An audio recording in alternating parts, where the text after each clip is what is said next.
आने का मकसद कोई झगड़े लपड़े करने का मकसद नहीं था। हमारा मकसद ये था कि भाई आपके जो 9 सांसद है वक्फ बोर्ड अमेंडमेंट बिल के विरोध में क्यों नहीं बोले, वो लोग क्यों वॉकआउट हो गए। वो मुसलमानों का लेके मुसलमानों को सुपारीबाज और ये सब बोला जा रहा है। तो जनता जानती है कि सबक कैसे सिखाया जाए। आने वाले इलेक्शन विधानसभा में इसका सबक भी मिलेगा आपको। मुसलमानों की उम्मीदों को एकदम उसकी पराजय कर रहे हैं, उसको परास्त कर रहे हैं। घर से करे पिकअप, घर पे करे ड्रॉप, 48 घंटे में करे डिलीवर, एकदम tip top, dry clean laundry सब हो जाएगा। हमारा ईवी आएगा, आपका ऑर्डर उठाए, क्वालिटी की चिंता नहीं करने का लाला, एकदम प्रीमियम फीलिंग दिलाएगा। दम दम दम इसमें दम में छुटे, दाम दाम दाम भी हिसाब से है लेते। मशीनरी इंपोर्टेड और केमिकल्स यूज बेस्ट करे कपड़े लो फोल्डेड या ऑन हैंगर, प्रीमियम पैकिंग रखे कपड़े आउट ऑफ डेंजर।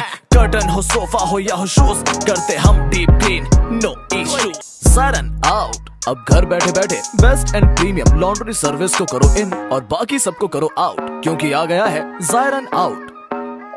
लोकसभा में जैसे इंडिया गठबंधन में अल्पसंख्यकों को मतदान हुआ, वैसे ही महाराष्ट्र विधानसभा में नहीं होगा। वोट मांग रहे जब इंडिया गठबंधन के लोग आएंगे तो खाली हाथ जाना पड़ेगा। संजय राउत ने आज पत्रकार परिषद लेकर उद्धव ठाकरे के घर के बाहर 2 दिन पहले आंदोलन के संदर्भ में अनेक फोटो दिखाकर आरोप किए कि मुख्यमंत्री के चुनावी क्षेत्र में रहने वाले लोगों द्वारा प्री प्लान तरीके से उद्धव ठाकरे के घर के बाहर आंदोलन किया गया और आधे से ज्यादा जो आंदोलनकारी थे वो क्रिमिनल थे, उनका क्रिमिनल बैकग्राउंड है। इसी पर सफाई देते हुए उद्धव ठाकरे के घर के बाहर जिन अल्पसंख्यकों ने वो वक्फ के संदर्भ में आंदोलन किया, उन्होंने कहा कि वो वक्फ बोर्ड संशोधन बिल जब संसद में लाया गया तो उस दौरान इंडिया गठबंधन के अनेक नेताओं ने इसका विरोध किया। मात्र उद्धव बाला साहेब ठाकरे गुट के 9 सांसदों ने कुर्सी छोड़कर वहां से चले गए।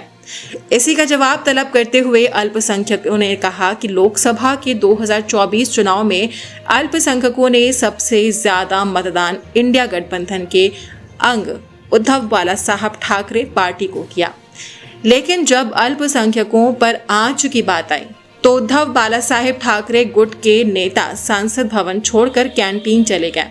सारे अल्पसंख्यकों ने कहा कि जिस तरीके से लोकसभा 2024 के चुनाव में आपने अल्पसंख्यकों का मतदान का इस्तेमाल किया, इस तरीके से महाराष्ट्र के विधानसभा चुनाव में आप ये उम्मीद मत लगाइए कि जो लोकसभा में हुआ वो महाराष्ट्र विधानसभा 2024 में होगा।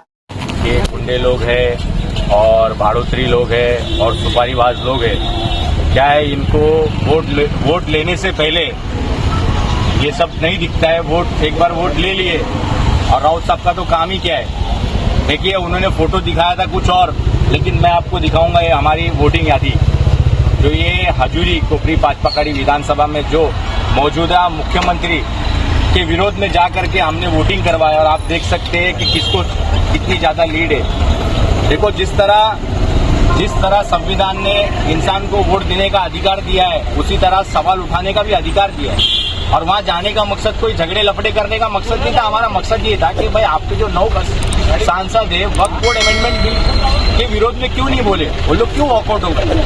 देखिए, जिस तरीके से लोगों ने अपना ईगरनेस, लोगों ने अपनी उत्सुकता दिखा के जिस तरह लोकसभा में इलेक्शन, जिस तरह लोगों ने लोकसभा इलेक्शन में लोगों ने बढ़ चढ़ के हिस्सा लिया, उसी तरह वही एग्रेशन में लोग, अगर सामने वाला जो भी पॉलिटिशियन हो, अगर उनके सवाल पे नहीं खड़ा होगा या जो हक के लिए आवाज नहीं उठाएगा तो उस तरह विरोध भी होगा।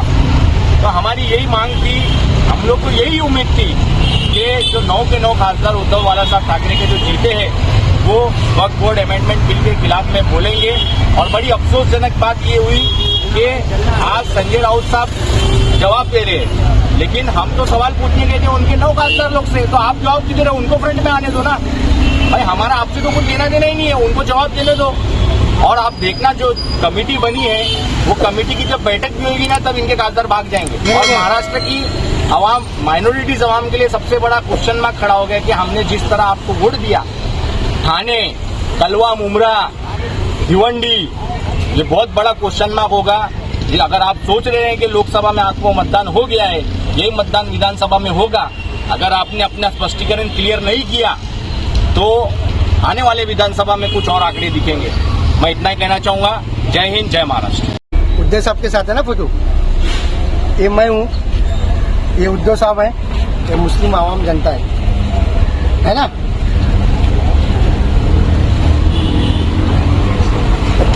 ये राजन बिचारे साहब, उनके ही पार्टी के हैं। यहाँ के मुस्लिम लोग, ये राजन बिचारे साहब के साथ मैं खड़ा हूँ। तो फोटो दिखा के सुपारीबाज, ये अब वोट मुसलमानों का लेके मुसलमानों को सुपारीबाज और ये सब बोला जा रहा है, गलत है। आपको ये सब नहीं बोलना चाहिए। आप काम कीजिए, काम करेंगे तो लोग आपको जानेंगे। मीडिया में आके लोग नहीं जानेंगे। काम से अपना नाम कीजिए।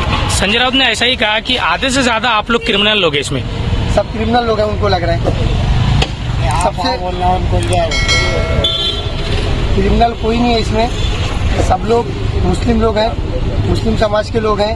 वहाँ गए थे उनसे सवाल करने कि आपने 9 लोग क्यों ये सांसद छोड़ के भागे। इंडिया अलायंस ने सबने विरोध किया, इंडिया अलायंस की जितने भी गठबंधन ने सबने विरोध किया बिल का।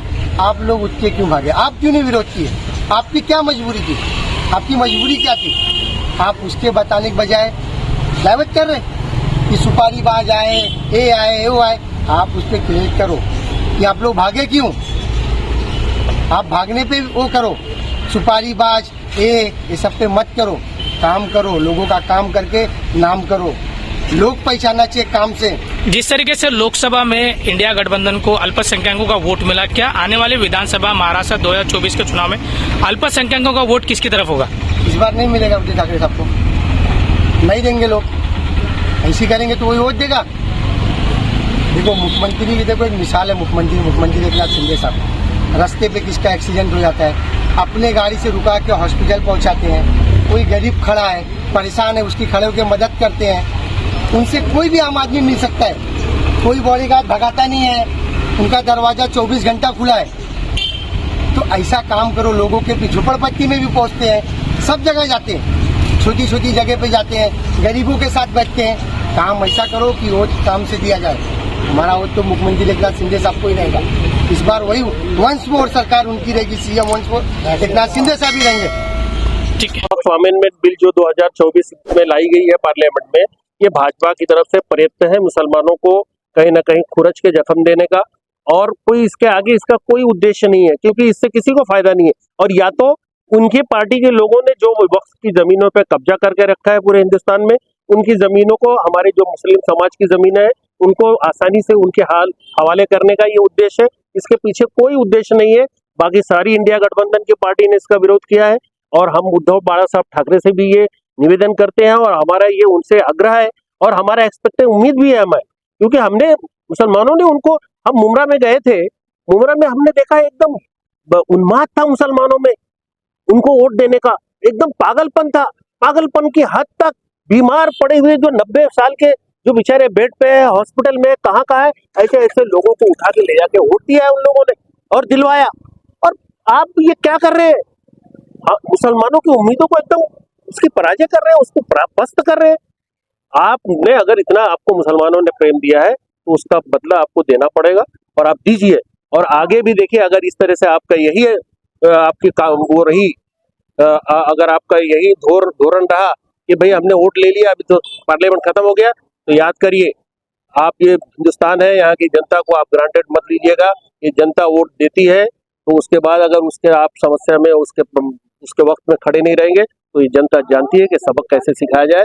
आने वाले इलेक्शन विधानसभा में इसका सबक भी मिलेगा आपको। इस बात को आपको ध्यान में रखना चाहिए, और उसके बाद अपना स्टैंड क्लियर करना चाहिए। इसमें आप तटस्थ नहीं रह सकते, आपको अपनी भूमिका स्पष्ट करनी पड़ेगी। आप या तो इस पार रहें या उस पार रहें, या तो भाजपा के साथ ही चले जाए आप। इसमें हिंदुत्व का कोई लेन देन नहीं है। आपकी विचारधारा जो आप घोषणा करते हैं हिंदुत्व की विचारधारा का, उसका इस बिल से या मुसलमानों के वक्फ से कोई लेन देन नहीं। आपकी विचारधारा में फर्क नहीं पड़ेगा, और आपके किसी प्रकार के आपके जो दूसरे साइड के मतदाता है उनमें फर्क नहीं पड़ेगा। तो आपने क्यों ऐसा काम किया? इसका मतलब आप खाली वोट लेना चाहते थे। हमारी भावना से खेले आप, और हमने भावनात्मक मुद्रा में आके आपको वोट दिया। लेकिन आप याद रखिए, आगे आप हमारे वोट को ग्रांटेड नहीं ले सकते।